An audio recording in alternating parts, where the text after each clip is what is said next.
Vamos falar agora com o Gustavo Almeida, o nosso Guga, que está aqui nos estúdios da BMC News. Muito bom dia para você, Guga. Bom dia, Daniel. Bom dia, pessoal. Não sei se hoje eu chego rindo ou chorando, né? Com todo esse imbróglio aí acontecendo dentro de Brasília e impactando tão negativamente a nossa bolsa, perdendo aí a oportunidade de surfar o movimento que acabou acontecendo, né? Seguindo o movimento que está acontecendo lá nos Estados Unidos. Mas enfim, vamos lá, vamos estudar e vamos aceitar que estamos no Brasil negociando a nossa bolsa brasileira aqui. É isso aí, Guga. E exatamente, a bolsa ontem ela fechou praticamente no 0 a 0, ainda as voltas, né, com risco fiscal. O governo confirma então, né, os R$400 do auxílio, mas ainda não disse de onde vem o dinheiro, né? A gente chegou a transmitir ao vivo no BMC Market isso. E o mercado segue com o pé atrás, né, com essas manobras. Como é que você vê, ou como você viu, né, as oscilações de ontem? Vamos mesmo ver o desrespeito ao teto de gastos? Acho que essa é a grande pergunta que precisa ser respondida no momento, tá? Porque se tu pegar a fotografia atual, para poder fazer esse movimento, tem que se superar o teto de gasto. Bom, o mercado enxerga isso. Ao mesmo tempo, ontem de manhã, o presidente Jair Bolsonaro falou que não iria romper o teto dos gastos. No final do dia, o ministro da Economia fala que para poder fazer o que está se falando, vai ter que se romper o teto de gasto. Então, tu para pensar, imagina a cabeça do investidor, né, que está se posicionando no mercado, olhando para uma bolsa que, querendo ou não, se tem uma narrativa que os ativos eles estão descontados, que tem aí um belo de um upside pela frente. Tu está num nível de preço, quando tu olha para o Ibovespa, onde precisava se manter, né, um nível, de certa forma, tenso, que era os 112.200 pontos, que nós já estávamos trabalhando no dia de ontem, abaixo dos 112.200 pontos. Então, existia uma tensão. Então, ao mesmo tempo que os investidores estavam tomando posição naquele patamar de preço, sabia-se que no final do dia iria se ter, né, um pronunciamento do Guedes, né? O ministro da Economia, Paulo Guedes. Bom, quando tu pensa dessa maneira, imagina o mercado todo se posicionando, né, nesse nível de preço, enxergando que existe uma janela de oportunidade, mas caso as coisas não se concretizem, vai acionar stop e o mercado vai correr muito forte para baixo. Exatamente o que aconteceu. Tá? Acho que a notícia do final do dia trouxe aí um tom negativo para o mercado, muita gente buscou proteção, muitos investidores saíram e não é à toa que nós estamos vendo aí a abertura dos mercados nos patamares que se está agora e, né, já se tinha aí uma expectativa de que iria se abrir mais negativo o nosso mercado, uma vez que quando se acompanhava o EWZ, que estava sendo negociado na Bolsa Americana, já se via aí um tom bem negativo para o início dessa manhã. O Google, o Felipe falou ontem no marketing que fez em forma de piada, mas acaba sendo bem verdade, né? Você tem o teto e agora vai ter o puxadinho, né? Muito boa. Mas vamos que vamos, né? E o que você está projetando para hoje? Vamos seguir o mau humor dos mercados internacionais? Vamos lá, vamos olhar o que eu estou olhando para hoje, para o Ibovespa e para o índice futuro. Começando aqui pelo Ibovespa, eu gosto de relembrar que nós tivemos um ano de correção e seria muito importante, né, que nós conseguíssemos nos manter acima desses 112.200 pontos. Eu acho que esse era o grande desafio ainda de curto prazo. Eu acho que a esperança é a última que morre. Apesar de nós já estarmos trabalhando aqui num tom bem negativo, eu vou mostrar para vocês, a gente acabou que o mercado hoje abriu naquele pior cenário que eu tinha traçado no dia de ontem, no nosso pre-market, Daniel. Mas ainda estou aqui acompanhando, né, e torcendo que a gente possa se manter acima dos 112.200 pontos. Nós já estamos, né, desde 2016 na maior correção em tempo, tá? E segunda maior em preço. Nós só perdemos em preço para a correção que se teve no ano passado, né, em função de todo aquele movimento no início do ano em função do Covid-19. Tá? Então, em preço, nós estamos na segunda maior correção desde 2016, em tempo, a maior correção desde 2016. São duas informações bem importantes. Tá? Estamos perdendo aqui a chance de entrar num movimento de alta mais intenso. Tá? Queria muito que o mercado tivesse diminuído a volatilidade acima desses 112.200 pontos. Não conseguiu diminuir a volatilidade, pelo contrário, volta a aumentar a volatilidade. Nós vínhamos aqui num processo de redução, volta a aumentar nesses últimos dois pregões. Tá? Então volta a aumentar a volatilidade, então ainda se está num ambiente de incerteza. Quando eu olho aqui para o nosso índice futuro, ontem eu tinha marcado para vocês, tá? A gente tinha conversado, e a minha projeção que eu tinha aqui para o índice futuro, para ontem, né, era que se nós entrássemos num ambiente muito negativo, nós teríamos a chance de voltar aqui para os 108.500 pontos. Tá? Acho que o mercado estava brigando, tentando se manter aqui acima dos 111.500 pontos, não conseguiu, tá? E aí no final do dia acelerou toda essa movimentação, e aí tudo me indicava que a gente poderia ter esse movimento de ajuste rápido até os 108.500 pontos. Para mim, se nós viermos a fazer novas mínimas em relação à mínima de hoje, que já se fez aqui na abertura, o espaço é para ir para 105.500, ou seja, vai se acionar mais stop, o movimento tende a se intensificar, o tom não é positivo, tá? Acho que toda essa movimentação de rompimento de teto dos gastos se mostra, né? Mais gastos, mais dívidas, mais juros, mais inflação. Então, um movimento que já estava acontecendo, né, de troca de posição de renda variável para renda fixa, tende a se intensificar. Aqueles investidores, principalmente de fundos multimercados, que estavam esperando o mercado ter um certo repique, ter um certo respiro para poder fazer esse movimento, imaginando que as coisas poderiam se acalmar no curto prazo, né?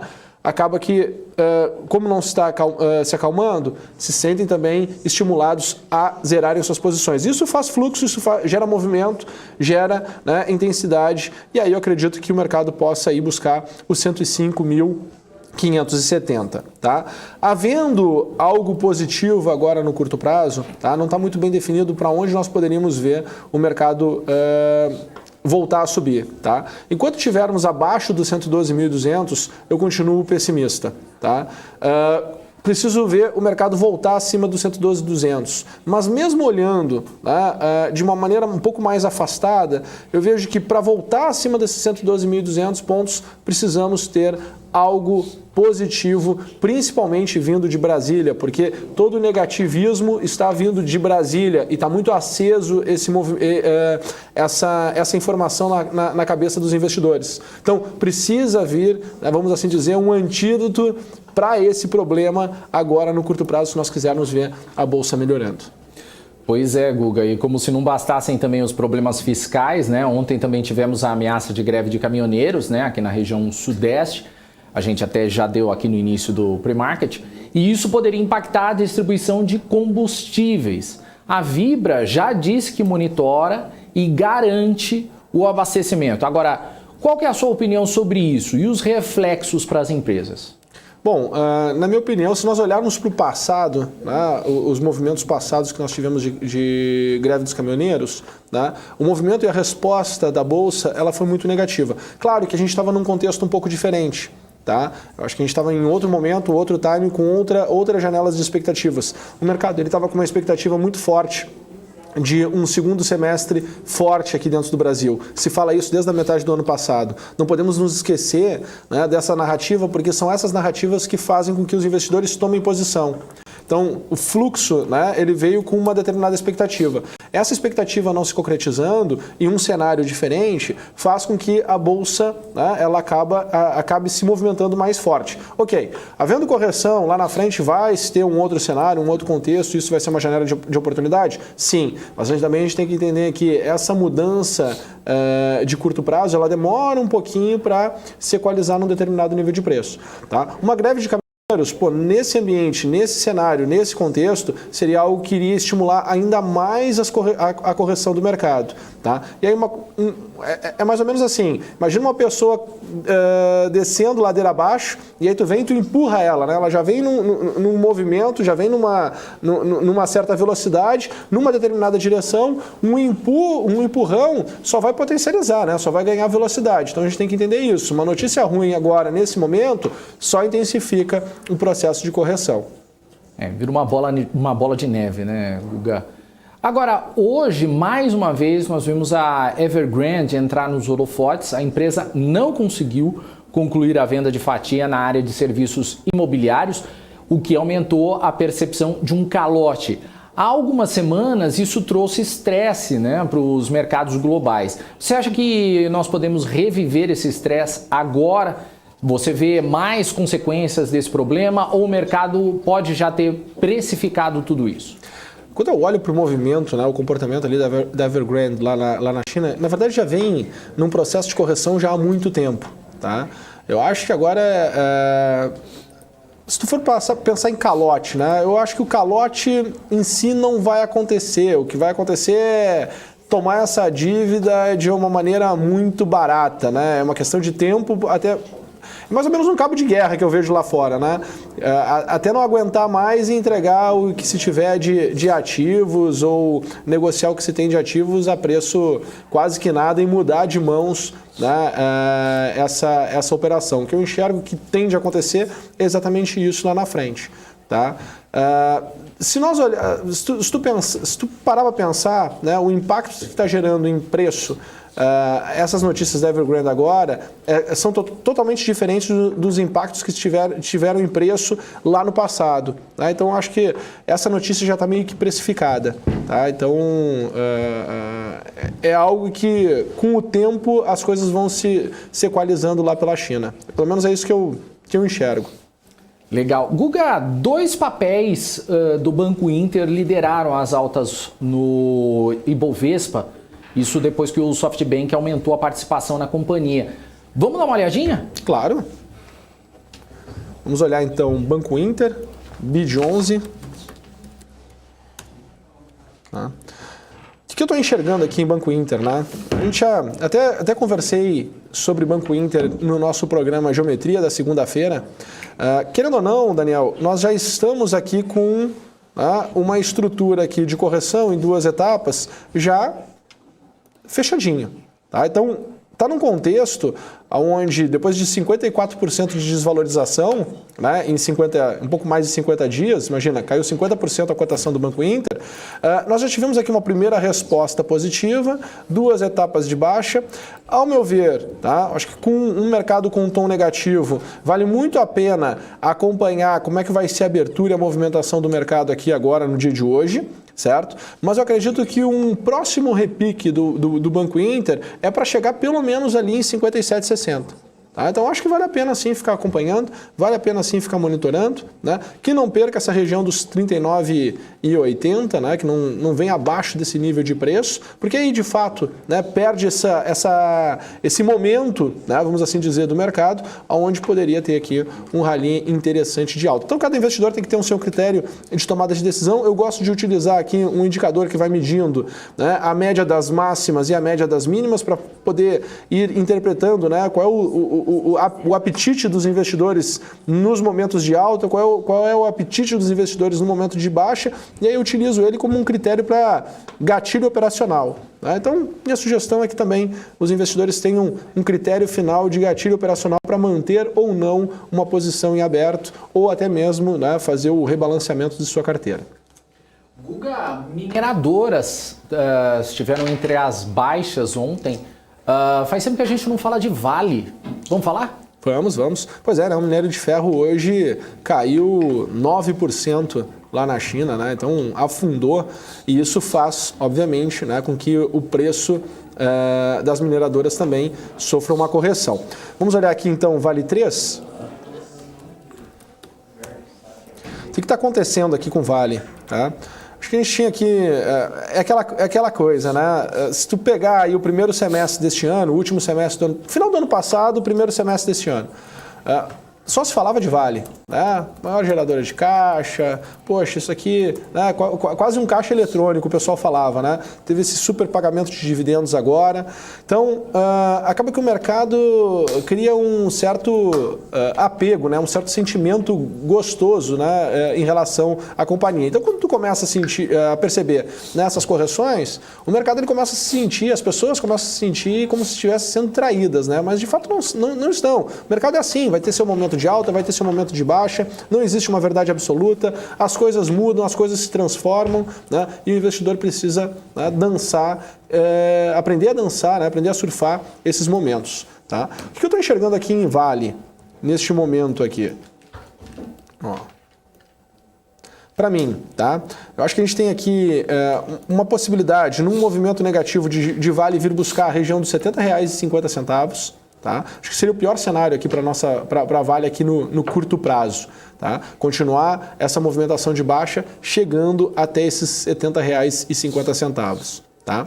Numa situação positiva, o que eu estou enxergando aqui em Vale, tá? Num ambiente mais positivo, seria a Vale conseguir retornar aqui para os patamares de preço de, só para fechar aqui direitinho, entre R$ 85 e R$ 89 reais. Tá? Então esse é a minha análise aqui de momento. Tá? Meu pior cenário, Vale continuar a movimentação de baixa até R$ 70,50, ou seja, né, intensificando o processo de correção, certo?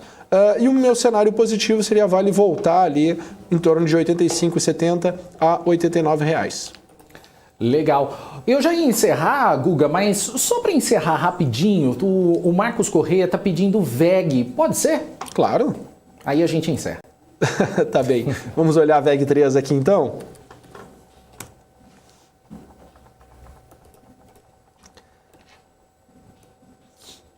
Pessoal aqui no estúdio está todo mundo com um caderninho anotando as dicas do Guga. Não quero falar nada. Estão tudo se posicionando. Paula Moraes está de olho aí. Tá com o home broker aberto. Vamos lá, VEG 3. O que nós temos aqui em VEG 3, tá?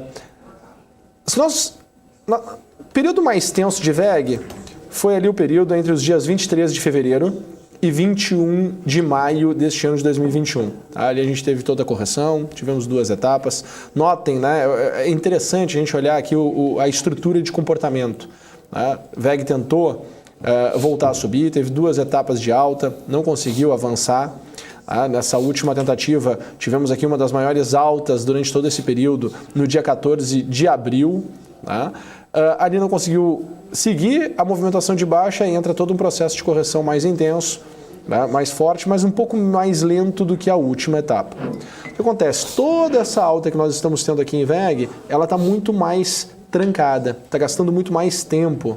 Então, esse cenário positivo, esse repique aqui de VEG, ele está sendo um ajuste de toda essa intensidade de venda, né? Como se o mercado tivesse assim, olha, eu quero zerar a posição, reduzir posição, mas eu não tenho pressa para isso. É mais ou menos essa mensagem que eu tiro quando eu interpreto esse comportamento do mercado aqui no curto prazo. Tá? Dentro dessa leitura, o que nós tivemos? Primeiro avanço aqui na região de 40%, tá, da queda. O mercado tenta continuar a tendência daí em 2 etapas sem avançar muito e aí entra num movimento de alta que foi até a região de R$ 40,60. Tá? Eu acho que aqui a gente entra num momento que é bem mais difícil, né? A gente tem que ter aqui um motivo mais forte para poder ir para um próximo patamar de preço, tá? Que seria ir para a região de R$ 45,60. Tá? Eu acho que perdeu o timing, tá? Na minha opinião, acho que o mercado meio que perdeu o timing. Temos um espaço para voltar a corrigir. Acho que o VEG tem aqui um espaço para voltar a corrigir, tá? Trabalhar aqui no seu ciclo de baixa. Nesse ciclo aqui de baixa de curto prazo, teria espaço para voltar até a região de R$ 33,90, R$ 34, tá? Por ali.